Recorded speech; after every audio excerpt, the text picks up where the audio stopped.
Hi, in this video, we are going to discuss about geometric series. Under the topic will be the infinite sequences. How do you find the sum of an infinite geometric sequence? And is it really possible? Because the sequence is infinite, meaning the number or the sequences will never end. How do you find the sum of a geometric sequence that doesn't end? Take note, or please bear in mind, that if the common ratio is greater than 1 or less than 1, it is impossible to get the sum of the geometric sequence. Example, if it's greater than 1, that means kasama yung 1, 2, 3, 4, and above. If it's less than negative 1, then that means we have negative 2, negative 3, negative 4. So kapag gano'n ang common ratio, impossible na makuha yung sum of the geometric sequence. Take note, if the common ratio is 1 or negative 1, it's still impossible to get the sum of the geometric sequence. So, hindi pa rin natin pwedeng makuha yung sum or total of the geometric sequence because nga, we are talking about infinite geometric sequences. Take note, if the common ratio is between 1 and negative 1, it is possible to get the sum of the geometric sequence. So sa ganitong scenario, if the common ratio is nasa gitna ng 1 and negative 1, it is possible we can get the sum of the geometric sequence.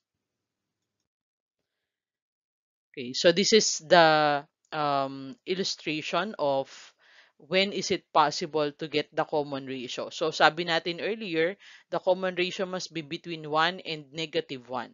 0 is not included. So ano ba yung mga numbers between 1 and negative 1? So ito, yung mga nakikita nyo.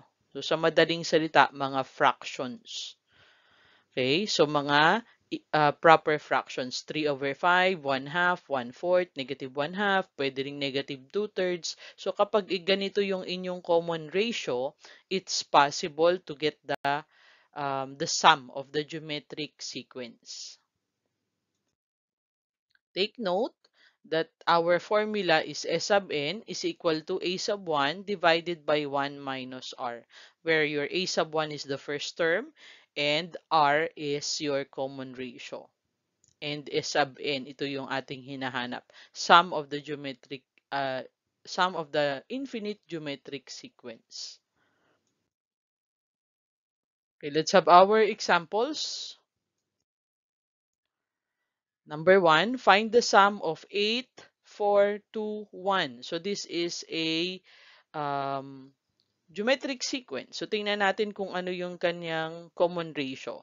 So it can be done by dividing two consecutive terms. So 4 divided by 8, pwede ring 2 divided by 4 or 1 divided by 2. So ito na lang dalawang gamitin natin. 1 divided by 2 is equal to 1 half.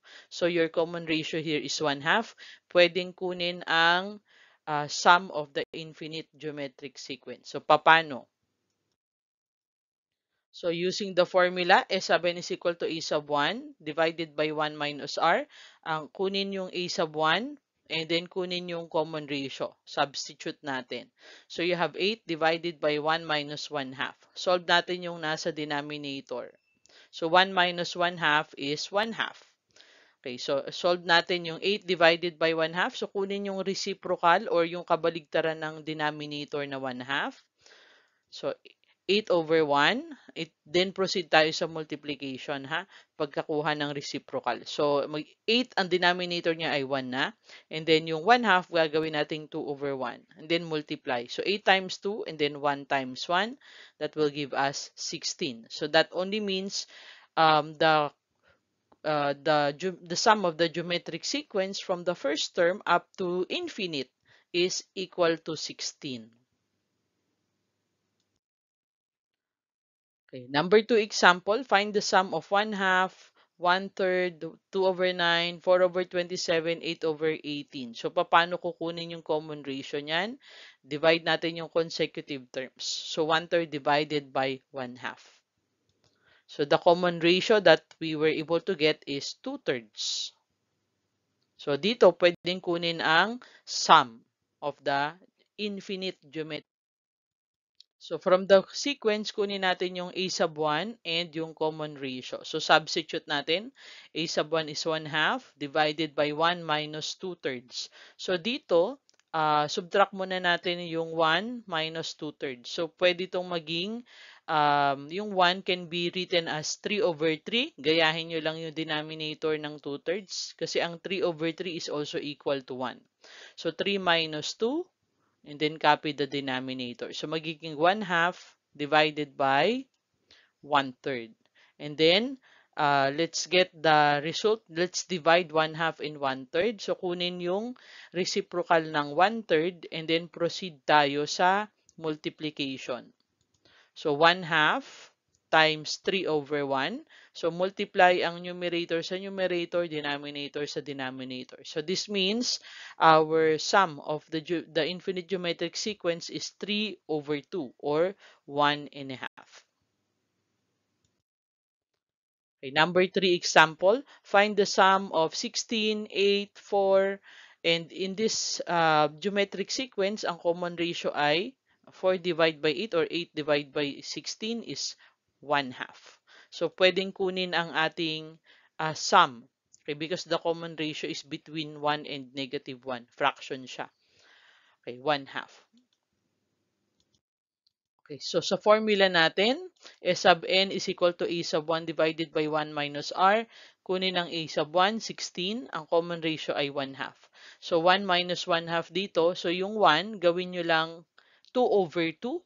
So para kapareho sila ng denominator, madali na lang isolve. So 16 divided by 2/2 minus 1/2. So isolve natin yung numerator, copy lang yung denominator. So 2 minus 1 is 1.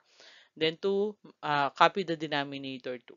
So 16 divided by 1/2 tayo. Then let's proceed to dividing this 2. So yung 16 divided by 1/2. So ang solution dito ay yung denominator na fraction, get the reciprocal. And then multiply tayo. So 16/1 is equal to the reciprocal of 1/2 is 2/1. So 16 times 2 and then 1 times 1 is 32. So the sum of the infinite geometric sequence is 32. Okay, number 4. Find the sum of 4, -2, 1, -1/2. So ito ay, i-divide mo lang yung a sub 3 at a sub 2. 1 divided by -2, meron ka ng common ratio na -1/2. And here, pwede pa rin kunin yung common ratio because fraction yung ating common ratio. So, between 1 and -1 yan.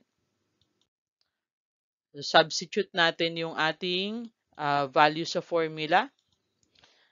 So, you have a sub 1 equal to 4 and then 1 minus -1/2 kasi yun yung ating common ratio. Okay, so, magiging 4 divided by 1 plus 1/2. Paano nangyaring plus? Kasi negative times negative. And then, kopyahin nyo lang yung denominator ng 2. So, yung 1 nyo, papalitan ng 2/2 para hindi na mahirapan. So, that will give us 4/3 halves. And then, kung i-divide natin yung 4 and 3 halves, kunin natin yung reciprocal ng 3/2. So, yan ay magiging 2/3, tapos i-multiply kay 4. So, 4 times 2/3. So, 4 times 2, and then 1 times 3 yan dito. So, magiging 8/3. So, ito ang ating sum of the infinite geometric sequence. Okay. Last example natin, find the sum of 3/4, 3/8, 3/16, 3/32, and 3/64. So, kunin natin dito yung ating common ratio. So, the common ratio here is 1/2. Okay? So, pwede pa rin makuha yung kanyang sum. So, how do we solve this? Okay, so using the formula, substitute natin. So, a sub 1 is 3/4, common ratio natin is 1/2. So, isolve natin muna yung denominator. 1 minus 1/2. Okay, makukuha natin ay 1/2 din sa denominator. So, 3/4 divided by 1/2, kunin po yung reciprocal ng 1/2. So, magiging 3/4 times 2/1. So, yung kabaligtaran lang ng 1/2 magiging 2/1. Okay, ang numerator, hindi nyo gagalawin yan. So, multiply na natin 3 times 2 and then 4 times 1. So, that will give us 6/4 or lowest term na lang natin agad. So, ang common factor ni 4 at ni 2 ay 2. So, 4 divided by 2, 2. 2 divided by 2 ay 1 na lang. So, 3 times 1 and then 2 times 1 sa baba. So, 3 halves.